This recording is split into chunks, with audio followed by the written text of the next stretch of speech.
अस्सलाम वालेकुम। अलैहिस्सलाम। हम रात में 2 बजे या 3 बजे सोते हैं।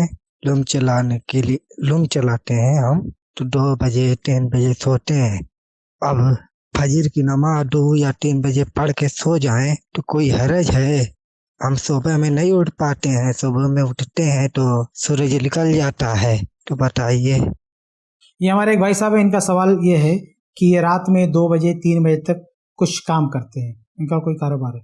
तो इनका पूछना ये है कि क्या मैं फजर की नमाज जैसे 3 बजे 4 बजे सोता हूँ तो उसी टाइम पढ़ के सो जाऊँ, तो क्या ऐसा चलेगा कि नहीं चलेगा? क्योंकि अगर वो बगैर फजर की नमाज पढ़े सोएंगे तो फजर के टाइम नहीं उठ पाएंगे।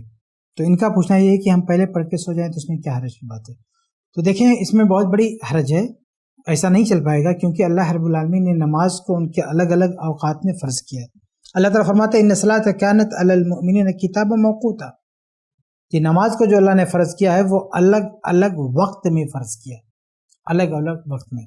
और इन तमाम नमाजों में सबसे अहम नमाज फजर की नमाज है और सबसे अहम वक्त उसका फजर का वक्त है। तो इसलिए हम किसी भी नमाज को उसके वक्त से आगे पीछे नहीं कर सकते। बल्कि मैं आपको ये भी बता दूं कि अगर आदमी कभी कभार सफ़र पे निकलता है,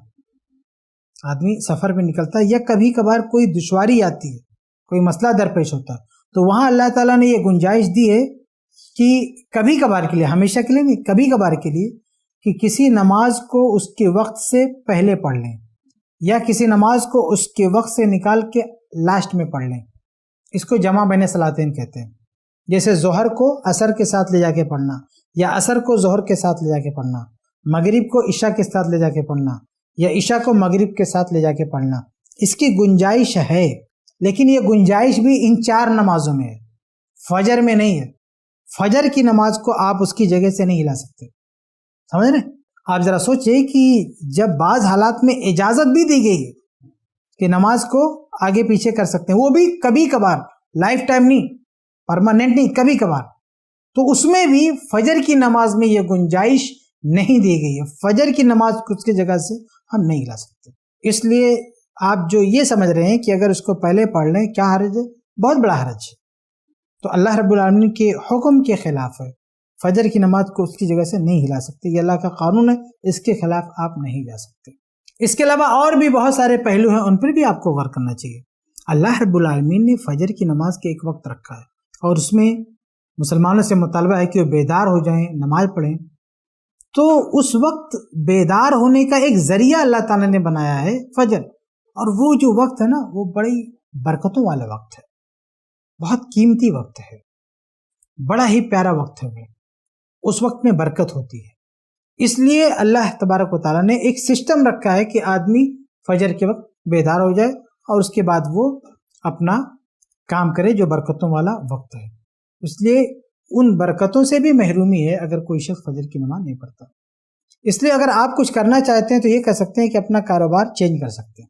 आप 3 बजे के बजाय आप पहले करें, आप फजर के बाद उठ जाएं। यानी अगर आप 3 बजे सोते हैं तो वही काम फजर के बाद उठ के करें। जाहिर सी बात है आप फजर बाद भी सोएंगे। फजर से लेकर अगर आप 3 बजे सो रहे हैं तो ये तो हो ही नहीं सकता कि आप फजर में उठ जाएं। आप फजर बाद जाहिर सी बात आप सोएंगे, तो आप टाइम टेबल आगे पीछे कर लें। वो जो काम आप कर रहे हैं किसी कंपनी में, किसी दुकान पे, कहीं भी, वही काम आप फजर बात करें जब सब सो रहे होते होंगे। कुछ ऐसा सेटअप बनाएं। खुलासा ये कि फजर की नमाज को आगे पीछे आप नहीं कर सकते, कोई सूरत ही नहीं है, कोई शक्ल ही नहीं। मैंने आपको बताया ना कि जब सफ़र वगैरह की बात होती है, हरज वगैरह की बात होती है, वहाँ और नमाजों को आगे पीछे कर सकते हैं कुछ वक्त के लिए, लेकिन वहाँ भी फजर को आगे पीछे नहीं कर सकते। तो ये जो आप परमानेंट सोच रहे हैं कि फजर को आगे पीछे कर दिया जाए, भला इसकी गुंजाइश कहाँ से हो सकती है? उम्मीद है कि आपको जवाब मिल गया होगा। ऐसे ही और वीडियोस बनाने में हमारी मदद करें। iPlus TV को जरूर डोनेट करें।